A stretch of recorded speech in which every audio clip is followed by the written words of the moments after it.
بسم اللہ الرحمن الرحیم۔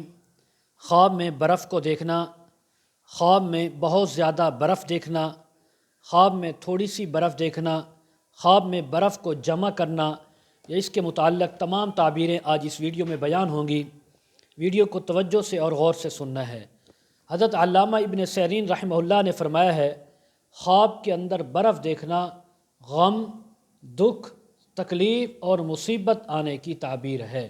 جس نے بھی خواب میں برف کو دیکھا تو وہ سمجھ لے، اور خواب بھی صبح صادق کا وقت میں آیا تو اس کے اوپر غم، تکلیف اور مصیبت آنے والی ہے۔ اگر تھوڑی برف دیکھی ہے، اس میں کوئی مصیبت، تکلیف، دکھ کی بات نہیں، یہ خیر کی دلیل ہے کہ اللہ تبارک و تعالیٰ سے تھوڑی سی خیر پہنچے گی۔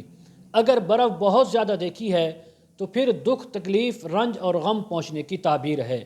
اگر سردی کے موسم میں، جاڑے کے موسم میں دیکھا کہ برف ہے، یا ایسی جگہ ہے کہ جہاں ہمیشہ برف ہوتی ہے، ہر جگہ، یعنی برف کے پہاڑ جیسے پہاڑی علاقوں میں ہوتا ہے، تو اس بات کی تعبیر ہے کہ اس کو غم اور اندوہ، تکلیف پہنچے گی اتنی زیادہ تعداد میں کہ یہ آدمی پریشان ہو جائے گا۔ پھر اللہ تبارک و تعالیٰ اپنے فضل و کرم سے اس تکلیف، رنج اور غم کو دور فرما دیں گے۔ حضرت جابر مغربی رحمہ اللہ فرماتے ہیں، خواب میں برف دیکھنا لشکر کے لیے نقصان اور ہزیمت کی علامت ہے۔ امام جعفر صادق رحمہ اللہ فرماتے ہیں، خواب میں برف دیکھنا 6 تعبیریں ہیں۔ نمبر 1 روزی ملنے کی دلیل ہے، نمبر 2 زندگی ملنے کی دلیل ہے، نمبر 3 بہت زیادہ مال و دولت ملنے کی تعبیر ہے، نمبر 4 لشکر میں اضافے کی تعبیر ہے، نمبر 5 تکلیف، غم اور مصیبت پہنچنے کی دلیل ہے۔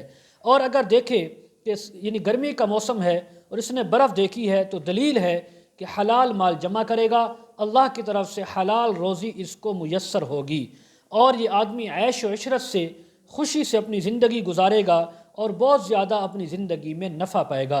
ابراہیم کرمانی رحمہ اللہ فرماتے ہیں کہ سردیوں کے اندر برف دیکھنا یہ خواب دیکھنے والے کے نیک اور خیر ہونے کی دلیل ہے، اور گرمیوں کے موسم میں برف دیکھنا یہ قحط آنے کی اور اسی طرح غم، تکلیف اور مصیبت آنے کی تعبیر ہے۔